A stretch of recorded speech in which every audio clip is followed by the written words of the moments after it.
कर्पूरगौरं करुणावतारं संसार सारं भुजगेन्द्रहारं सदा वसन्तं हृदयारविन्दे भवं भवानी सहितं नमामि। भवं भवानी सहितं नमामि। नमस्कार मेरे प्यारे प्यारे बच्चों, आप सबका हार्दिक हार्दिक स्वागत, अभिनंदन। तो बेटा, आज मैं आपको दुख से छुटकारा पाने वाली सुखिया अमावस्या की कथा सुनाने जा रही हूँ। तो ये शुक्रवार को जो आ रही है अमावस, इसे सुखिया अमावस्या कहते हैं। तो आप इसका व्रत कर सकते हैं एक समय भोजन करके, और नहीं तो आप ये कथा सुन लेते हैं तो भी आपके दुख दर्द तकलीफ सब दूर हो जाती हैं। तो मैं आपको इसकी कथा सुना रही हूँ। जो सुखिया अमावस्या की उपासना करता है, कहानी सुनता है, भगवान शंकर के साथ साथ सुखिया माता अमावस्या की कृपा उस पर सदैव बनी रहती है। एक बार के एक नगर में राजा और रानी रहते थे। वो बड़े ही धार्मिक प्रवृत्ति के थे, बहुत ही खुश और प्रसन्न हमेशा रहते थे। उसी नगर के अंदर एक सेठ भी रहता था, यानी कि राजा का महल था, उसके सामने ही एक सेठ की हवेली थी। सेठ की पत्नी यानी कि सेठानी और रानी, इन दोनों में आपस में प्रेम था, बहनों की तरह ये रहती थी। एक दिन की बात है कि सेठ की हवेली से जोर जोर से रोने की आवाज आने लगी।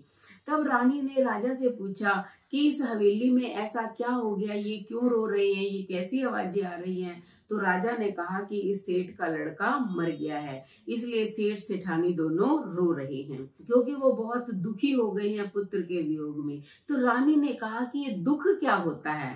तो राजा ने कहा तुम्हें दुख नहीं पता। उसने कहा नहीं, मुझे नहीं पता दुख क्या, मुझे बताओ दुख क्या होता है। तो राजा ने गुस्से में आके कहा ऐसे करो, तुम अपने पुत्र को जो है छत से नीचे गिरा दो, तब तुम्हें पता चल जाएगा दुख क्या होता है।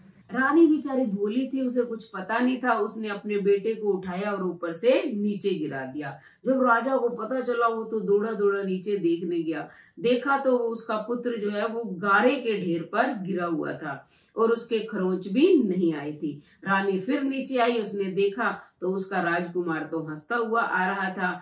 तब उसने राजा से फिर पूछा, कहती आप बताओ ना ये दुख क्या होता है। तो राजा ने कहा कि जब मैं मर जाऊंगा ना, तब तुम्हें पता चलेगा दुख क्या है। कुछ दिनों में क्या दूसरे राज्य के राजा ने उसके राज्य पर आक्रमण कर दिया।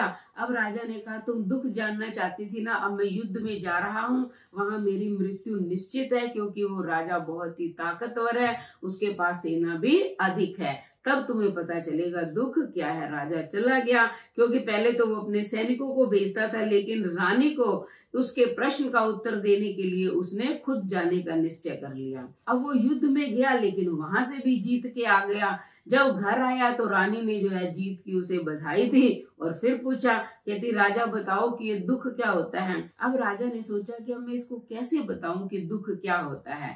फिर उसने निर्णय किया कि इसके सामने ही मैं गंगा में डूबकर मरूंगा ना, तब इसको पता चलेगा दुख क्या होता है। तब उसने रानी से कहा ऐसे करो, हरिद्वार चलने की तैयारी करो, आवश्यक सामग्री साथ ले लो। तो रानी ने भी खाने का सामान, मेवा, मिठाइयां साथ ले ली और राजा को कहा कि मैंने तैयारी कर ली है। राजा ने भी कुछ धन लिया, कुछ नौकर लिए, कुछ सैनिक लिए, रथ सजवाया और चलने के लिए तैयार हो गए। अब जब वो जाने लगे तो उधर कैलाश पर्वत पर भगवान शंकर ने पार्वती से कहा कि चलो पार्वती, मृत्यु लोक में चलते हैं, यानी कि धरती पर चलते हैं। आज मैं तुम्हें सती सुखिया अमावस्या की कृपा पाए हुए एक सुखी व्यक्ति के दर्शन करवाता हूँ। वो दोनों आ गए। पार्वती ने गाय का रूप धारण कर लिया और भगवान शंकर ने नांदिये का रूप धारण कर लिया और आकर बावड़ी थी वहां पानी की और वहां पानी पीने लग गए। जैसे राजा रानी की सवारी वहां आई, उन्होंने देखा अभी बावड़ी है, यही खाना खा लेते हैं, कुछ देर विश्राम भी हो जाएगा और छाया में बैठ भी जाएंगे।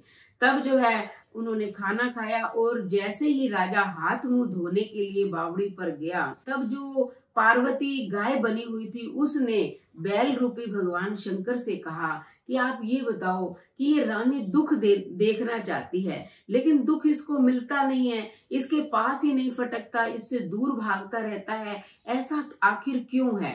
तब बैल रूपी भगवान शंकर ने कहा कि इसने पूर्व जन्म के अंदर जो है सुखिया अमावस्या की बहुत पूजा अर्चना की है। जब भी अमावस्या शुक्रवार को आती थी ये व्रत करती थी, उनका उपवास रखती थी और उस दिन गाय को हमेशा चारा खिलाती थी। इसलिए उस सुखिया माता की कृपा से इसके घर में कभी दुख कोई हो ही नहीं सकता। ये रानी लाख कोशिश करे लेकिन इसे दुख नहीं मिलेगा, क्योंकि ये पूर्व कर्म के कारण ही अभी रानी बनी हुई है और सारा सुख भोग रही है। ये बातें वो राजा सुन रहा था। अब उसने सुन तो ली, फिर भी उसने सोचा चलो एक बार देखते हैं। हरिद्वार में जाकर वो चले गए। जैसे ही उसने गंगा के अंदर कूदने की कोशिश की तो सुखिया अमावस्या ने राजा का हाथ पकड़ लिया और कहा कि तुम ये क्या करने जा रहे हो। उसने कहा कि मैं अपनी रानी को दुख दिखाना चाहता हूँ। उसने कहा तुम्हारी रानी को दुख कोई नहीं दे सकता, क्योंकि इसने मेरी आराधना की है।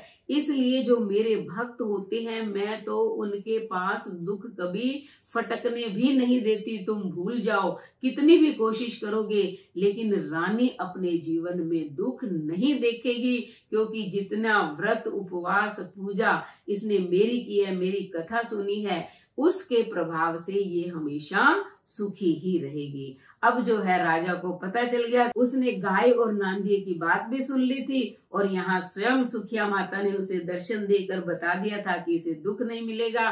और नगर में आकर अपने पूरे नगर के अंदर ये ढिंडोरा पिटवा दिया कि सब व्यक्ति जो है अमावस्या के दिन सुखिया माता की आराधना करेंगे, उनकी कथा सुनेंगे और गाय को चारा खिलाएंगे। उस दिन के बाद उस राजा के पूरे राज्य के अंदर सुख और शांति का वातावरण हो गया।